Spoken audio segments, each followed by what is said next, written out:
Nós voltamos com o Jogo do Poder, recebendo o presidente regional do PT, Washington Quaquá, contando com a participação do colega jornalista Gilberto de Souza.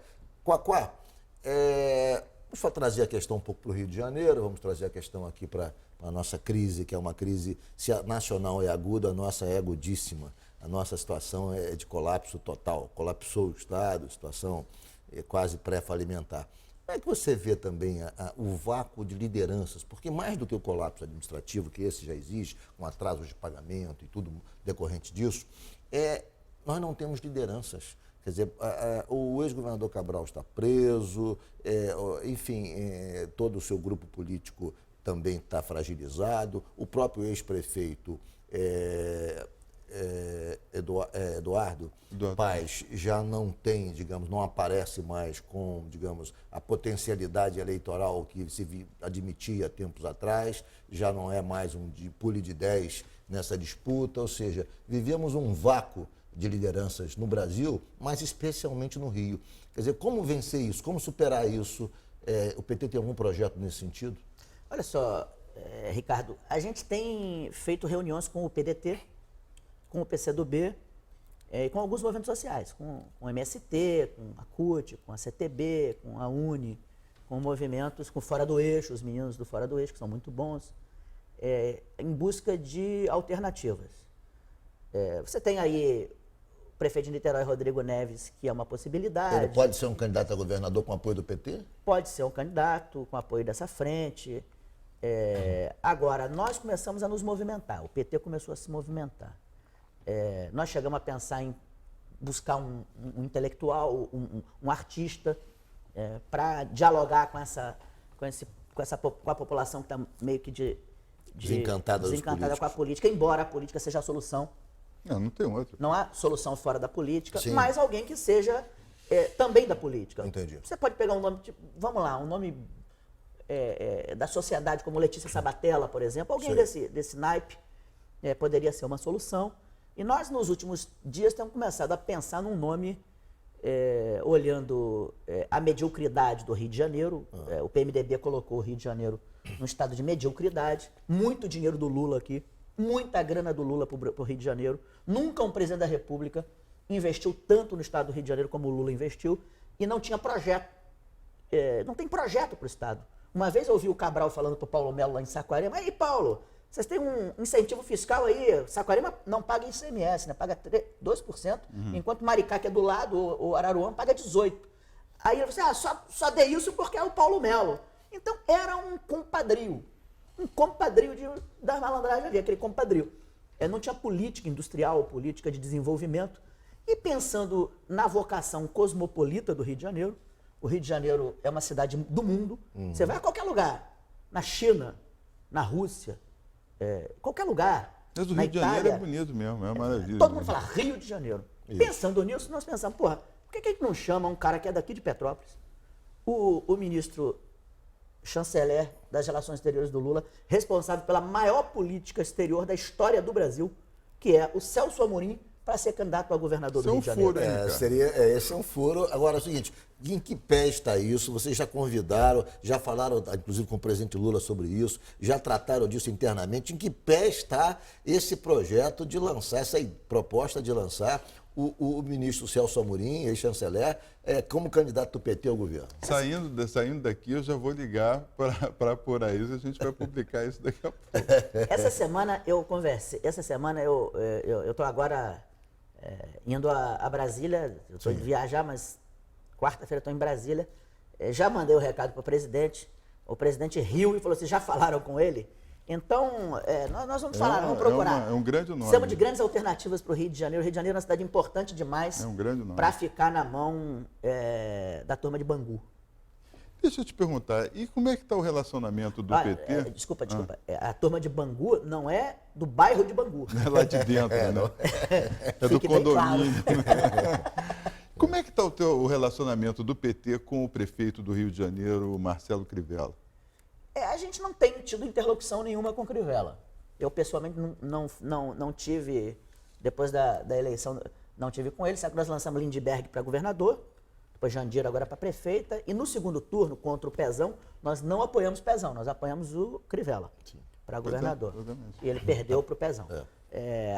Ele é prefeito do Rio, nunca mais fui lá, nunca mais o procurei também, mas a gente vai procurar para a campanha do Lula, para a candidatura, apoio à candidatura do Lula, para esse país entrar novamente nos eixos, nós vamos procurar todo mundo, inclusive o Crivella. Me diz uma coisa, Quaquá. Você deixou, depois de 8 anos, a prefeitura de Maricá. Está com saudade? Como é que você agora vê, digamos, tudo aquilo que você deixou, o teu legado, a tua história lá em Maricá, enfim, como é que é agora? Porque você ficou quase uma década à frente da cidade. Isso dá um pouco de, enfim, saudade? Como é que é isso? Você sabe que o prefeito atual de Maricá é muito meu amigo, conheço Sim. desde criança. Trouxe ele para o PT, ele tinha 10 anos de idade, então o projeto continua em excelentes mãos lá em Maricá com o Fabiano Horta. Eu realizei o sonho da minha vida, que era ser prefeito de Maricá. Eu amo a minha cidade, moro lá, sempre morei, desde os 10 anos de idade, quando saí da favela do Caramujo para ir morar lá. Lutei 25 anos para ser prefeito, saí com mais de 90% de aprovação nas pesquisas, tenho uma aprovação imensa e tenho orgulho de algumas coisas. Ônibus de graça. Qual cidade desse estado e desse país tem ônibus de graça? Maricá. Moeda social para o povo, onde o povo tem uma moeda eletrônica, Maricá. Economia solidária. Nós estamos implementando agora as comunas de agroecologia com MST, com o Movimento Sem Terra, ensinando nas escolas as crianças. Você tem uma Avenida Carlos Marighella. E tem um condomínio do Minha Casa Minha Vida, condomínio Carlos Marighella, além da Avenida Carlos Marighella. É uma homenagem que eu acho que falta para esse herói brasileiro. Esse herói brasileiro, um dos maiores heróis do Brasil. Um dos maiores heróis desse país. Quaquá, como é que quando se fala na crise atual, quando se fala nos tropeços da classe política, você admite, até em alguma medida, a possibilidade do PT ter contribuído para isso também? Ou seja, o PT errou em algum momento na condução de todo esse processo, na condução de todo esse tempo que teve o poder, que teve o bastão, que ficou à frente do governo, com 2 presidentes, ou seja, o PT em algum momento também não se omitiu, não teve um comportamento, digamos, censurável? E com a comunicação, principalmente. Eu queria fazer esse adendo à sua pergunta, que é uma coisa importante. Pois vamos lá. É claro que o PT errou.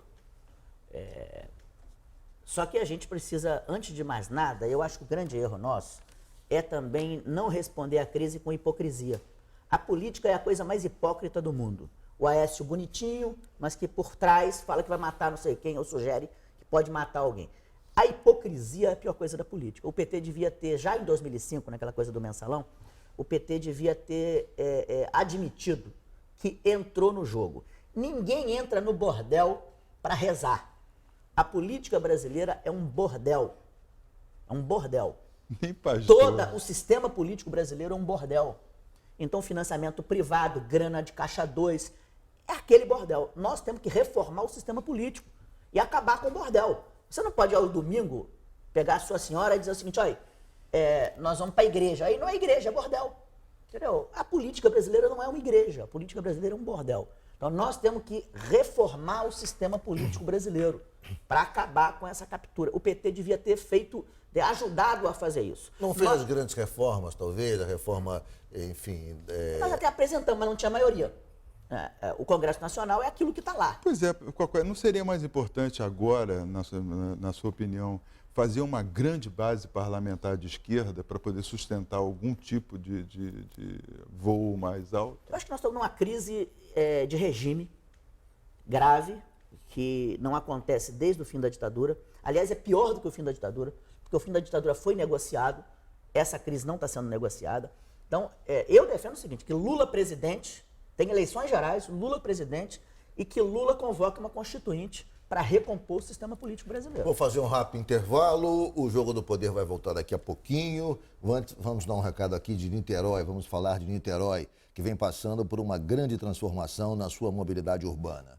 O túnel Charitas-Cafubá, ligando a Zona Sul à região oceânica, e que a população esperava há 70 anos, finalmente saiu do papel. São 2 pistas para carros em cada galeria, corredor exclusivo para ônibus e ciclovia. Ele é todo moderno e sustentável. As rochas retiradas na escavação foram reutilizadas na própria obra e não vai ter pedágio. A prefeitura vem cuidando bem da qualidade de vida em Niterói.